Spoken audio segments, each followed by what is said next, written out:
Do you care if you live or die? Do you care if you live or die? God bless everybody on this beautiful Thursday. Hope y'all are doing well as I give God all the honor, all the glory, and all the praise. Thank God just for another day that I woke up on top of the ground and not under the ground. I want to talk to the young men for a moment in this video. Young men around the world, don't matter who you are, what color you are. I'm not about to open up the Bible and quote scriptures on you, but I'm going to talk real and I'm going to come from the heart.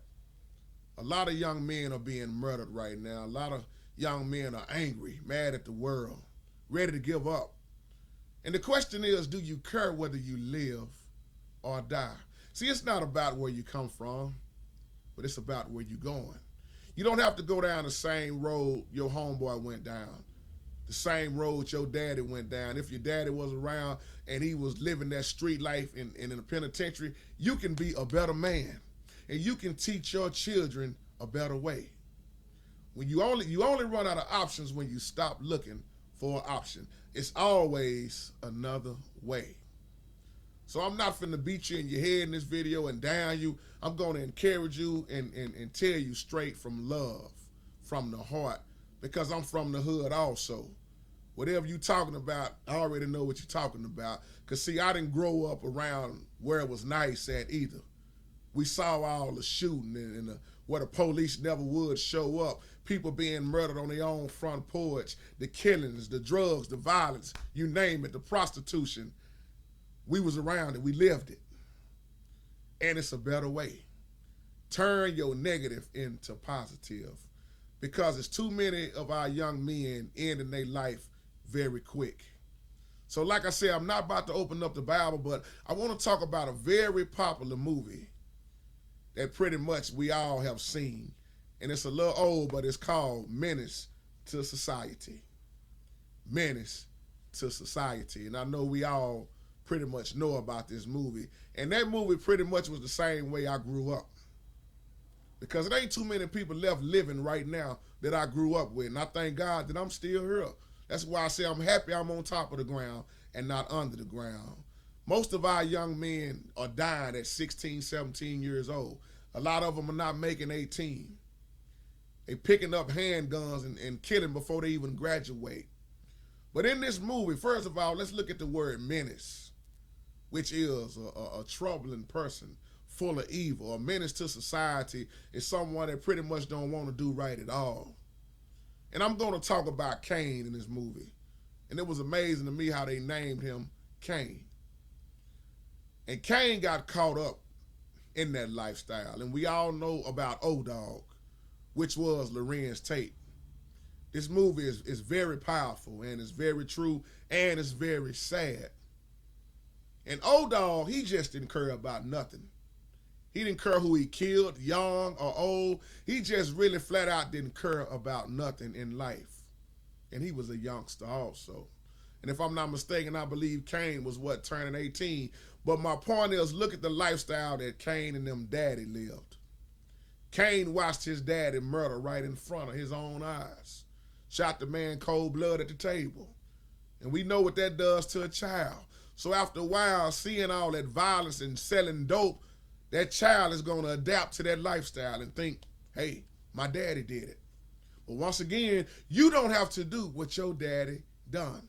I know a lot of y'all young men say, well, I got to hang with my friends. But let me tell you something. Some of these friends you hang around will get you killed. They will get you killed. And I know it's hard growing up in the hood because none of us had it easy there with K-Ray. Most of my friends are in the penitentiary or dead. Some of them didn't make it, didn't even make 29 years old. Some didn't even make 18 years old. But there is a better way. And the reason I want to title this, Do You Care Whether You Live or Die? Because Cain had some loving grandparents who cared much about him. See, Cain's mama, we saw, was on drugs. And we saw what happened to his daddy. So his grandma and grandpa took him in, and they was praying. They were some prayer warriors. But Cain's granddaddy asked him one point in the movie, Cain, do you care whether you live or die? And Cain simply said, I don't know. He didn't know. And I'm asking that same question to my young brothers. Do you care about your life? Do you care whether you live or die? Some of y'all got little babies who need their father. We don't need no more men in the penitentiary. We don't need no more sisters trying to raise these babies on their own.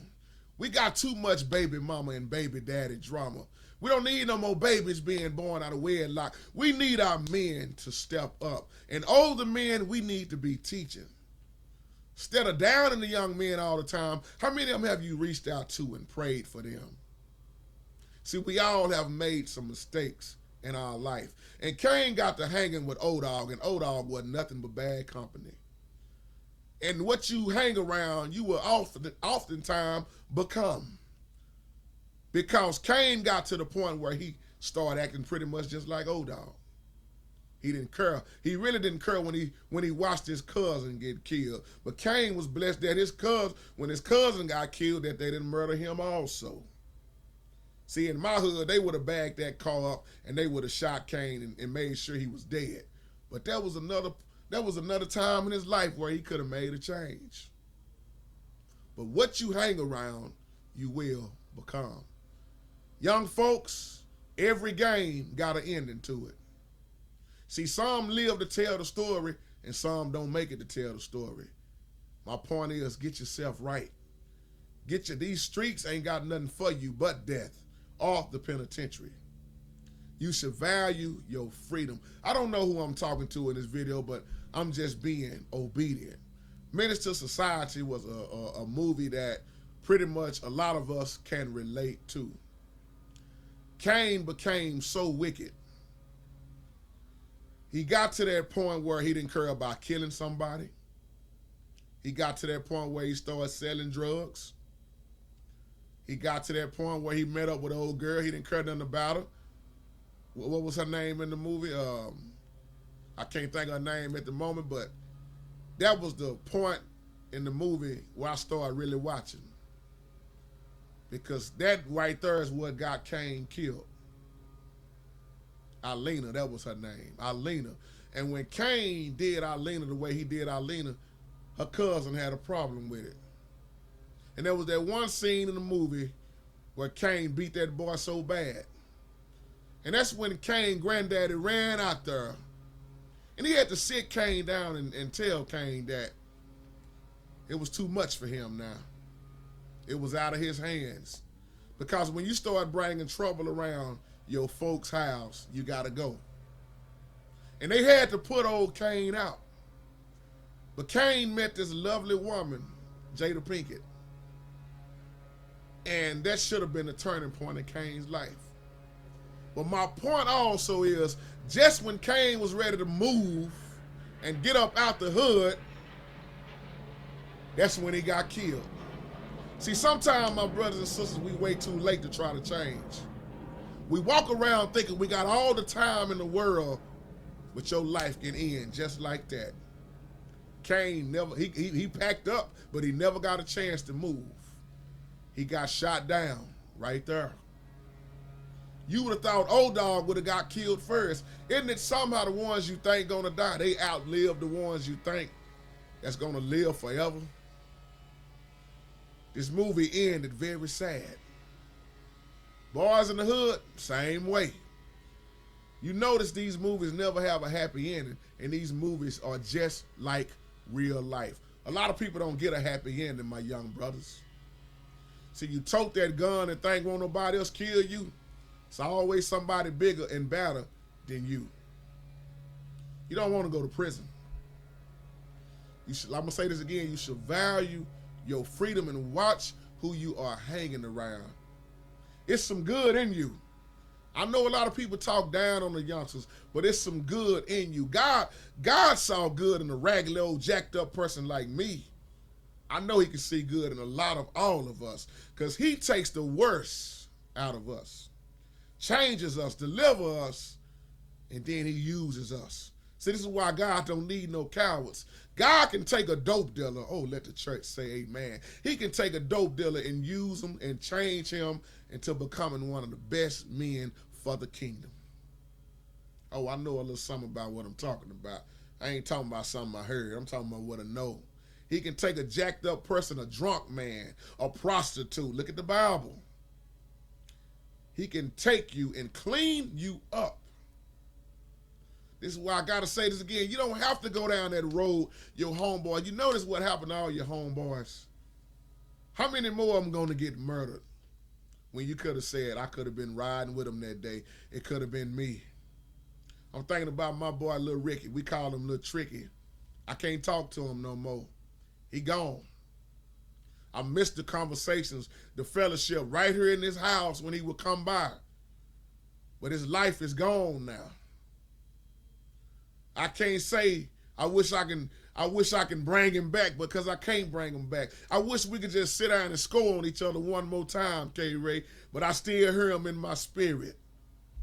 We would laugh and fellowship and score on each other and just enjoy the fellowship, but Little Ricky gone.